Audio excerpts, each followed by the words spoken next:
Hey you guys, welcome to my channel. I'm Pharmacy Tech Love. This is where you're learning everything that you need to know about how to be a pharmacy technician. Hey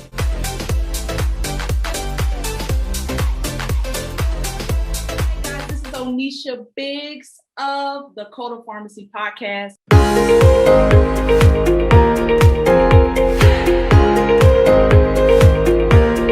Today, I have a super awesome guest. You might already know her, you might not, but if you don't, you are certainly in for a treat today because she's going to be giving us a lot of insight on her path, the industry, being a pharmacy technician is going to be super awesome. All right. So I want to introduce to you guys Mrs. Ernika, and you might know her as Pharmacy Tech Love right here on YouTube. So Ernika, go ahead and introduce yourself to the audience and just give us a little insight on you, Ernika. Hey you guys, I'm Ernika. You've probably seen me on YouTube as Pharmacy Tech Love. That is my little signature doing that. I'm a pharmacy technician of 13 years, partnered with Miss Onisha Biggs. Reach out to her and she added me to the team. Love it, love it, love it. Yes, she is, guys. And listen, she does more, and that's what I really want to get into, Ernika, on this interview. You're more than just a pharmacy technician, though I love watching your videos because it's very entertaining because you show the journey, you show the real stuff about being a pharmacy technician, like getting fired, not having the job, all that stuff. You've had some very interesting content that I love, but you're more than just a pharmacy tech. You have a YouTube channel. You also teach, right? You're also a professor at an institution already. Is that correct? Yes, I teach here where I live at a local college, and I've been doing that for maybe, I think, 7 years now. Awesome. And it's so strange how I got started. Yeah. I was just at work one day and a fax came through seeking teachers. I had no experience at all teaching, but I knew that I like to talk and I like to meet new people. So I simply took the fax off the faxing machine. I gave them a call. They said, well, just send us your resume. So I did. We had a phone interview. Evidently, they liked everything that I had to say. By the weekend, they sent me all of my books. So I just stayed at home all weekend and just studied the entire information, the entire book. I just studied that entire book that whole weekend. And by Monday at 6:30 that evening, I was in a classroom teaching. And it was just so different because I felt like I could do this as a career. And so that's exactly what I decided to do. So I was at a college out of town. It was maybe about 45 minutes away from my home. So then I decided, well, I need to get somewhere local where I don't have to drive so far and come home at 10 o'clock or 10:30 at night. So a position came up here locally where I live, and I applied, and she took me on, and I've been there maybe almost 2 years. So I taught out of town for maybe 3 to 4 years. And then now I'm here where I live. I've been here for 2 years at this college. And every semester, I mean, when you teach, this is something that you have to change up every semester because you have to tweak everything for your students. You have to change everything for your students in order for them to learn better. You can't teach. I don't like to bring my students in thinking that they know anything. I look at them as though they are a clean slate and they know nothing. And I start from the bottom and I work my way up. And that's my form of teaching. That's how I teach. Love that. So let's back up just a little bit. I want to know, okay, you've been doing this, you've been a pharmacy technician for 13 years. Yes. And you've been teaching for how long? Since 2004. Since 2004. So that may be a little bit, no. Since 2000, oh gosh, I can't remember. I've been teaching six or 7 years, and it could be longer. It could possibly be longer. So when you were teaching, or right before you start teaching, you say you get this fax. Where were you working at when you got a fax that was for teachers? Like, where were you working at the time? I was working at a clinic. The pharmacy was actually housed inside of a clinic. Yeah. And so the information just came through on the fax machine, and I started grabbing. I read it. And I was like, "What's up with this?" So I showed my coworkers, and they were like, "Man." I was like, "Well." So did you leave the clinic? That's what I want to know. Like, were you like, I'm going to teach now? No, I've never had one job. I'm like now, I don't work one job. I've always had 2 to 3 jobs, and that's just what keeps me busy. You know, when I first had my daughter, I worked one job until she turned around 2. And I was like, I gotta get back to working. So I just like to work 2 to 3 jobs. It's just my thing. That is interesting. So when you took the exam, I'm assuming you had to get certified, right? Because you've been a tech for a little while, but you had to get certified. Okay. When you first took the exam, like around what time was this? Was that like back in, 13 years ago? I became certified. That was the early 2008. 2008 is when I became certified, and it was difficult. I advise it was hard then to take a class. That's what I suggest. That's why I always tell my students to sign up through Pharmacy Tech Lessons, because trying to do this on your own is hard. I don't suggest that to anyone, because there's so much terminology that you don't know. There's the math that you don't know, and you don't want to get into the pharmacy and just try to guess at how to do the math. This is something that you must know. So I always suggest to take a class. That's my suggestion. So for your journey, did you take the self-study route like back then, like in 2008? Did you like study on your own? Did you use resources? You did the self-study route. I studied at home. And I didn't pass. Wow.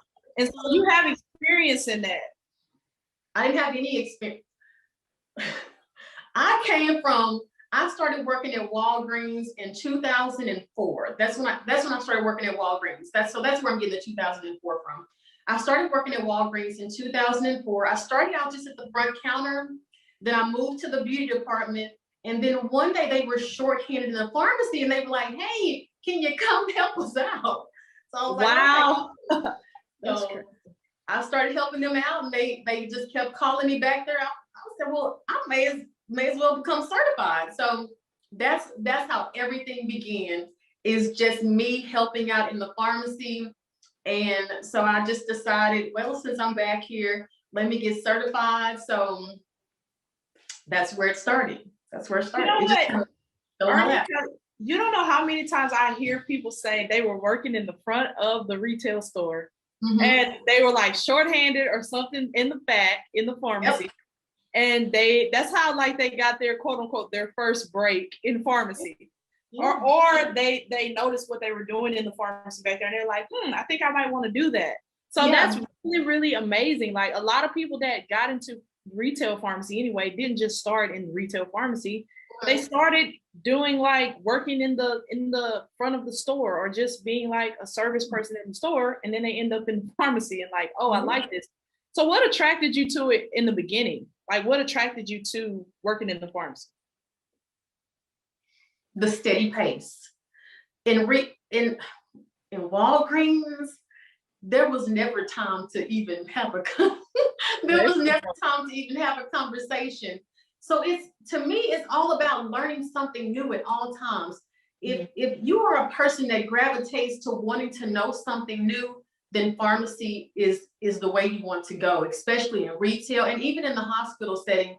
Because in the hospital setting, you're going to go down to the ER, you're going to see different cases that are going on, you're going to see different patients, nurses, doctors, babies. You're going to see so much. But in all honesty, I always tell my students to start out in retail, because if you can handle retail, after that, you got it. You got it after retail. So let that be your Oh, that is a nugget right there. That's a nugget. Guys, listen, if you listen to this, I hope you're taking notes because that is a nugget. If you can survive in retail, you got it made after that. You can do like, you got it made. Hospital is gonna be a breeze. So like, have you worked in any other aspects of pharmacy other than retail? I'm in the hospital setting right now. Okay, I love it, love it. So okay, that transition from retail to hospital. At what point did you like? What's the bridge? What's the story there? What happened? What occurred? Well, what made me change jobs? Well, I left one job because remember I made the video about that I got fired from a particular company, which I felt, and I always tell my students, don't ever work at a job or at a pharmacy where you cannot verify the patient's information. That is a no. If you can't verify their address, phone number, date of birth, you need to hightail it out of that pharmacy as fast as you can, because you're setting yourself up for failure. And that's the type of facility I was working in. If you have a Jane Doe and you have another Jane Doe in the system, how are you going to differentiate the two? There's no possible way unless you gather some vital pieces of information. Right. But the way that I transitioned into the hospital setting, I just applied at a local hospital. I got the job, and that's where I began in the hospital pharmacy. It is a transition. It's totally different from retail, because in the hospital setting, you're not seeing customers. Customers are not coming in because this is an inpatient hospital or inpatient facility or institution, however you would like to say that. But when you have inpatient patients, there's no communication between you and them. It is always the nurses with the patients or the doctors with the patients. So your main thing in the hospital setting is making sure that you deliver all of the medication to the nursing units for the patients. And that's the main aspect of a hospital pharmacy. So you'll basically just be delivering medications. And sometimes you have to deliver those medications to the point of where you have to literally run because you are saving those people's lives. I also work in the IV room to where I have to make medications. And if my technician or the pharmacy technician is away from being in the central pharmacy, I may have to leave out of the IV room completely garbed and have to run that medication down to the ER. But that's just what you have to do in order to save someone's life. Because what if that was your mother? What if that was your father? You know, you would want someone to take that into consideration about your family as well. But it's a transition. It's a transition for sure. Definitely. Wow. I love that you gave those differences on the two. And I think that technicians, that's really, really something to understand, or aspiring technicians. If you want to be in this field, it's really, really important. And that's why I like bringing on experienced people, you know, because it's important to understand what you're getting into, or which parts of it you want and what parts you don't. That's and right. you be able to see if it's a good fit. Because when you just mentioned, I've worked in hospital too, and when you just mentioned you having to run, it's like I had a flashback. Oh, really? I worked in a children's hospital, and so it was like babies, it was children type situations where you would have to run, or somebody or a child codes out, what we call code. Yeah. That basically means like they're going out, like they're dying, right? Yeah. And they need what's called a crash cart very fast. They need it like now. And so it's literally can be life or death situations at times. And if you don't have the mindset to really want to do that, then that's something to consider. And I've hardly heard people give that scope of pharmacy, but it's very much so real. It's very much so real. So I love that. I love that you highlighted that. Now, so your initial motivation for wanting to go to hospital, was it the pay? Was it the workload that you were hearing about? Like, what was the initial, like, if you could say just one thing that made you want to transition and cross over, what would that one thing be? I knew that I wanted to do sterile IV. I left a pharmacy because I knew that they were going to be closing down. So what I love about retail is that you have floater pharmacists. And you guys, if if you can chat with a floater pharmacist, do that, because they have such great information and they don't mind sharing it. And what I mean by a floater pharmacist are the ones that come in, you know, they may stay for 3 months and they leave out. Right. So that's what I came in contact with, was a floater pharmacist. And he, you know, he said, Arnika, you should be a sterile IV pharmacy technician. He told me the website. So what I did was, I said, well, I'm not just going to stop there. So I went down to Houston and I became a sterile IV pharmacy technician, a compounding, and also a chemotherapy pharmacy technician. Because the older I get, which I'm trying to wait until I'm out of my childbearing years. I'm trying to wait. Right. And then I want to get into chemotherapy. But my main focus for wanting to go into the hospital is to do sterile IVs, and that's exactly what I do. So if you can just upgrade yourself at all times. That's what I would like to say to the future pharmacy technicians. Just keep pushing forward, keep moving forward. And there's so many certifications now that you can earn through PTCB. Get those certifications if you can. Why not? They're going to add to your resume, right? And also add to you becoming more hireable and desirable. So that's one thing I want to let them know as well. I love that. So you just had the mindset of advancement. Now, here's what I want to propose the question to you, because I know you've had a lot of encounters with students, and encounters with pharmacy technicians, like you said, pharmacists. What would you say? Because a lot of people, they want to advance, but it's kind of hard for me to wrap my head around it. So maybe you can give some insight here, and even to the audience, if someone out there has this mindset. What would you say to a person that want to advance, but they say, you know, Arnika, Code of Pharmacy podcast, I hear you, but I don't really want to invest all that money in getting more certifications, or in getting, like Arnika, you said, going to a school, or I don't really want to invest my money in that, but I do want to advance. Like, what would you say to a person with that type of mindset? Like, what, from your experience? Well, PTCB has it now to where it's not as expensive. When I went to Houston, it was $300 per class, but now PTCB, they're offering certain courses to where they're just $89. And I have all of those courses listed on my YouTube channel. I've done just about every single one except for the most recent one that they came out with, which is the immunization vaccine certification. But almost every one of those is $89. And you can work your way up to be an advanced certified pharmacy technician. And that's the one that's actually free. And I was so shocked that was free to achieve that. But all you need is 3 certifications to be an advanced certified pharmacy technician. So it's really not that expensive. And don't forget about on-the-job training. I know at Walgreens, you can become a lead, I believe a lead pharmacy technician, and that's at no cost, I don't think. So it all depends on where you work. If you know that you want to move up, don't go to a mom and pop pharmacy. Don't do that. Go to a corporation like Walgreens or CVS or something like that if you want to move up. But that's my suggestion.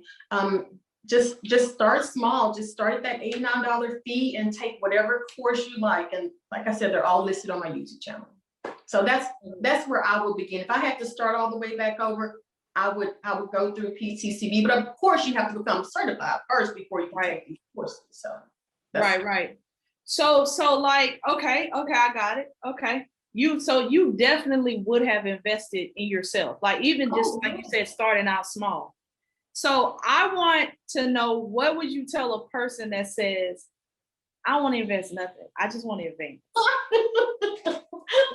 And I know it sounds funny, but this is like, these are real case scenarios. There is a group of people out there, and I have my opinion on it, but I really want to hear from another perspective, right? Or I want to hear, what would your answer be? Like, I want to advance, but I don't want to pay nothing. Like, I don't want to invest anything in myself.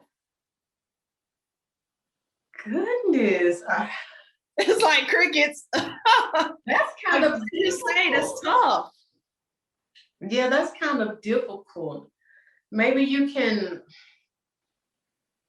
speak to, if you're already, are you meaning if it's a person that's already certified? I'm not even certified.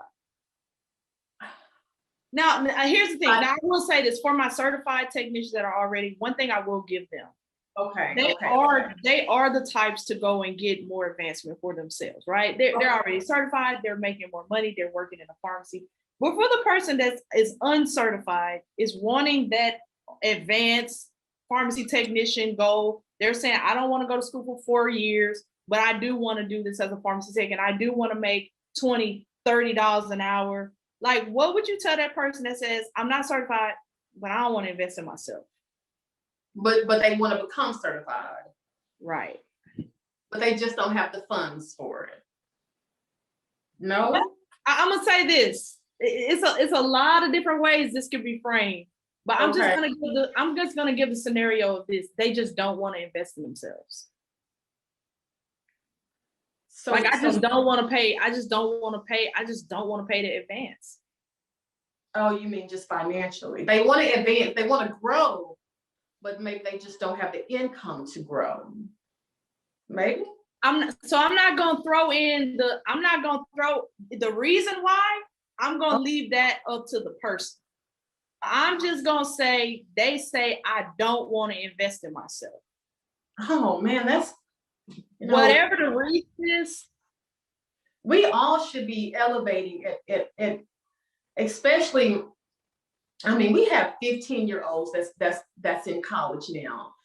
I mean, we should all want to achieve something better at all points in our life. God, that's difficult, because it almost sounds like that person has kind of given up on themselves, and maybe they need some motivation or some self motivation.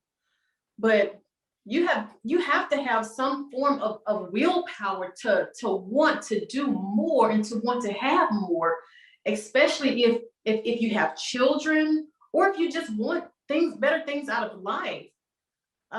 That's a very difficult question, because it just sounds as though that individual just needs a good push and some motivation. And there's a lot of videos on YouTube, with motivational speakers, but those are the type of individuals that I pull to the side, and I'm asking, hey, what's going on? How can I help you? What can I do as an individual to help you succeed and to help you grow? Because you have those individuals with that mindset that thinks, hey, I'm content with sometimes doing nothing. But you got to get out of that. You got to get out of that mindset, and you got to grow, and you got to go for sure. You definitely got to grow. You got to go. I love that. So what are some steps that you would give a person who is there? Like, speak to that. What are some steps that you would tell them to really just initiate? How would you tell them to get out of that? Like, what is give me the first 3 steps that they would need to do to get out of that type of mindset? Yeah. To like really push forward out of that and say, you know what? Okay, I'm going to do the deal. I'm going to go ahead and take myself serious, and I'm going to move forward and get the results. Like, what are the first 3 steps to get out of that type of rut? Well, now I have to go into mother mode. Well, go ahead. You are a mother. This is who you are. But Ernika, like, this is going to help so many people. And I know we have people in our audience that are kind of sitting on the fence, and they're like, I want to advance. I want to do that, but I just don't know if I want to like invest in myself. I don't know if I want to go that far with it. I don't know if it's worth all of that. You know what I mean? Goodness. Well, what if it were my child, mm-hmm. and she had that type of mindset, I would definitely have to sit her down and let's have a one-on-one conversation. And right. I guess the first step, or the first within that first step, the first question I would have to ask you is exactly what's going on to where you don't want to move forward. I need to know that for myself. What's going on with you to where you don't want to push forward? Okay, that's number one. We need to get to the root of the problem and see, why do you not want to push forward? And I've been there with my daughter. You know, I've been there with her to where she didn't want to do anything. But I feel like now we're talking to adults, because you have to be over 18, right, in order to become certified, or you know, if you're in high school, you know, your parents should be pushing you. But now I'm gonna say step number two, you know, for me, if I was speaking to an adult, the first one was asking, you know, what's the problem? What's the problem? Okay. Yes. What is the initial problem as to why you do not want to move forward?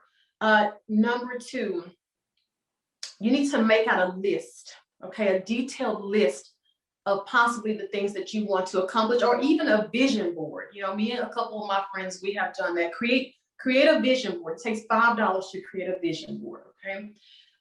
Create that and exactly see where you want to possibly go, okay? Once we've gotten past step two and we figured out why you don't want to move forward, now that we've discussed that, now that we've talked about that, now let's see exactly where you want to go. I'm trying to actually put myself in this situation. Oh yeah. Because this is what I would do.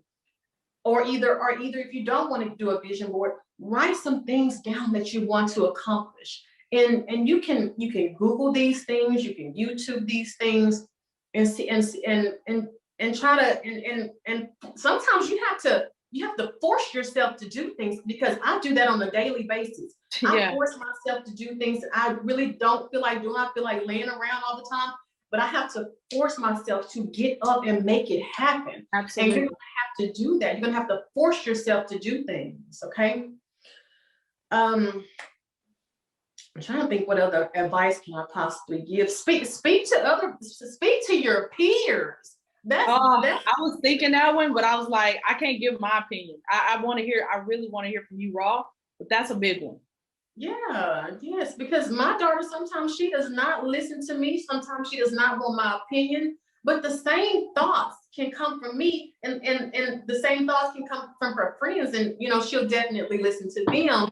So don't just stay in your circle, because sometimes the people that you grew up with, they have the same type of mindset that you have. Get out of your circle and start speaking with other people that where you share a like mind. You know, you may come across someone that says, oh, I don't want to do anything, but hey, let's get together and let's start doing this, let's start doing that. And that's exactly what me and my friends, we do now. We try to start businesses, and we talk amongst each other. Just get around a whole different network, a whole different atmosphere. Yes. Absolutely. I think you really just gave a formula. First of all, it's the self-talk. Why are you not moving? What is the problem? What is the issue that's occurring?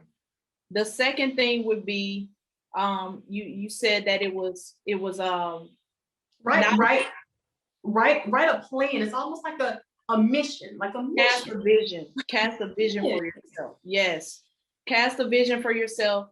And then after that, you said you got to just do it, basically. But then even after that, the what's going to cultivate you just doing it is going to be the environment and the circle of people that you're around. And I found that to be very true. Even when we see students who are studying for this exam, just the environment, it just changes everything. It changes everything. That's right. With studying. So, and that's some really good stuff that you said there. I'm taking mental notes on things that you're saying. Like, I'm thinking about different, because you can find yourself in different ruts. I've been in myself. You can be in mental ruts, and it's like, okay, what are you going to do about it? Okay, let's identify what the issue is. Like, why don't you feel like you're worthy enough to invest in yourself? Yes. Like even $80. I mean, $80. Okay. I personally think I'm worth way more than $80, but it's like when you don't even feel like you can invest in yourself, like you have to identify why. I think that was very powerful what you said at the first beginning. You got to do self-talk and ask yourself why. Why not? That's right. What's going on? So that's really, really awesome. Really, really good. So now you're giving a lot of mindset stuff. You're helping a lot of people right now. Hope so.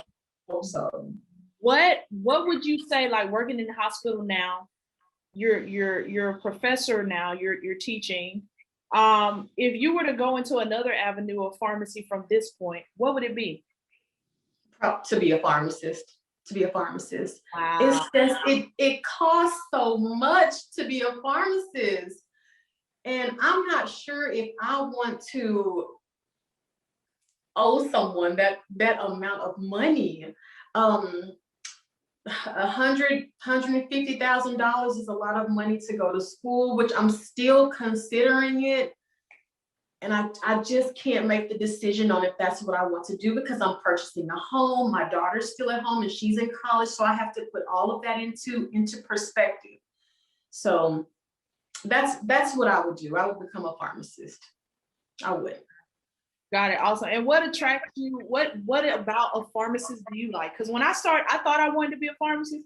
But when I started in pharmacy as a tech, I was like, I don't want to be a pharmacist. So what makes you want to be a pharmacist? What would make you want to go that way? Because they are doctors now. They are doctors, for sure. All of them now have to come out of school and they have the doctor attached to their name. They are a doctor of pharmacy. And I would love to hold that title, for sure. Interesting. So what would it mean to you to have that title? What would that do for you? Like, what would it mean? That's like a dream come true for me. I remember being in the 6th grade, okay? And my teacher had a layout of a heart that on a rug that was dissected. It was just a rug laid out. And that's when I knew what I wanted to become at that point. And she just showed us all the ventricles and arteries and veins and everything, how the heart pumps. And I was like, this is it. I knew at that point that I wanted to become a doctor. But things happened and life happened. Let me tell you a little bit about my story, okay? There's a lot of young people that go through a lot of things in life. Right. And it changes the course of their life. That's why I was saying you have to push through it all, even through what you're going through. My mother and my father, they were in a car accident when I was younger. I was 2 months old when I lost my mother to a car accident. She was 16. She had my sister at 14, my brother at 15, and me at 16. And her and my dad got into a car accident and my mother passed away. So I lived with my grandmother and I thought that she was my mother at the time. So I just called her, Mom. And so when she passed away, I was 17 in high school. So I'm alone in a 5-bedroom house, paying bills, working full-time at a fast food company, paying all the bills in a 5-bedroom home, living alone. That's why I'm telling you, you have to push through no matter your circumstance. And that's what I did. I had to put myself through high school. No one woke me up. No one washed clothes. No one did any of this.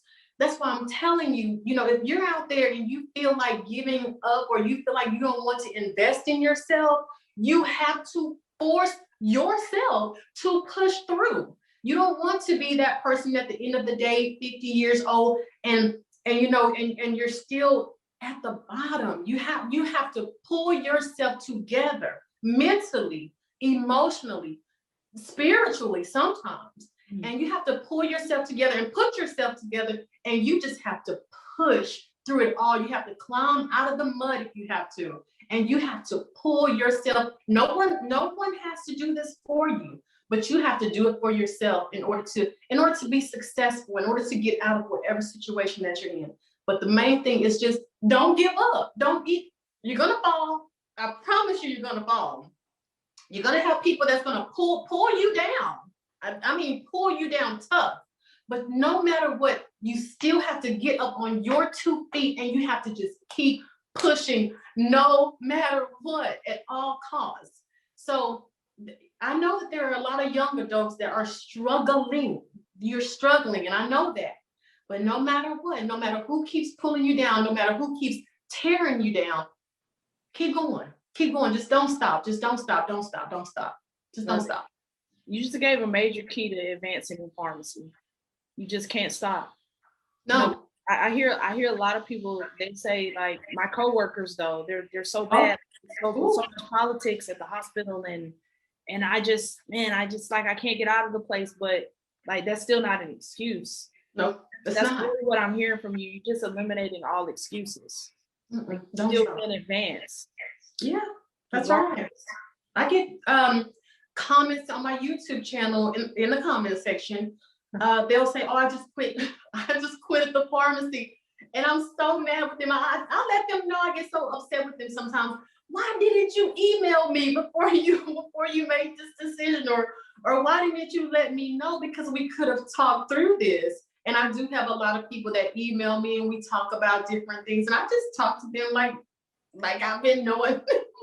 and it's nice to do that. I enjoy it. So if you ever get scared and you think about quitting your job, email me and we'll talk about it. We'll talk about it. I love it. I love it.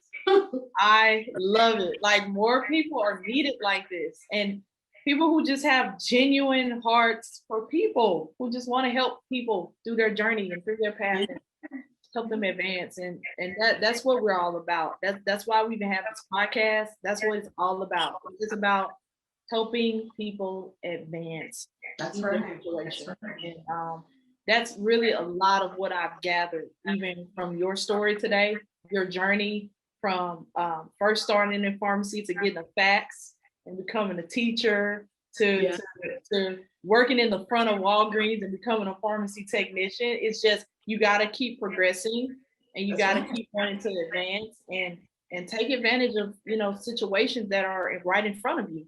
Like you said, get around your peers and connect with other people. It's just so much stuff that can be gleaned from this interview for sure, Ernika. And I really want to thank you for your time. Thank you for your contribution to the industry. Your channel is amazing.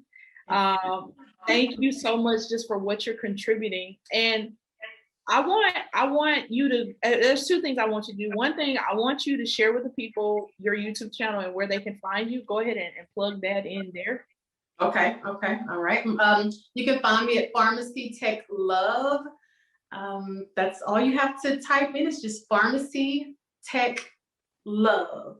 I have a bunch of different videos, a lot of different videos. I'm trying to give you a little bit of different content if I can, but I'm still plugging pharmacy in there because I don't want to bore, But come check out my channel. I'll be there. You can also email me. Let me know if you have any questions. Let me know if you want to sign up for the program, and I will definitely get you on your way for sure. Love that. And if you could leave with sharing one thing, like if there's one thing that you would tell somebody that says, I hear you, Ernika, but like, you just don't understand my situation. Like I'm trying to advance, but you just don't understand my situation. What would you say to that person? If you could just speak to that one person that's just, they're in the brink of their journey, and it's like they're at the brink of giving up. Give us one thing that you would say to them today. I would want to know, what would you have to lose if you move forward? What would you have to lose? That's what you have to ask yourself. What would you have to lose? Because if it's time, and you're, even if you're in your 40s, 50s, we have nothing but time. Why not? What do you have to lose? So just keep moving forward. Just don't give up. Moving forward. Love that, guys. You heard it. Keep moving forward. Keep advancing. Count the cost, and connect with people who can like really help you. That's right. and invest in yourself. Ernika, I'm so sorry. Thank you so much. Thank you so much for your contribution today. This has been a wonderful interview. I've gotten a lot of insight from it. And as she said, guys, Ernika is actually, she stands by and even vouches for our program. I usually don't plug this, but she's one of the people that have supported us for a while now. And she definitely sends us some awesome people our way for the program. So if you're not certified and you're interested in that too, then boom, just go over to Ernika. But we look forward to more content from you, Ernika. Thank you so much for your time. You've been super awesome today, and I know that our audience has gotten a lot of value from this. Keep doing what you're doing. Guys, this is going to be the end of the interview. I'm Onisha Biggs, and this is the Cult of Pharmacy podcast with Miss Ernika of Pharmacy Tech Love. You guys have an awesome day. Bye.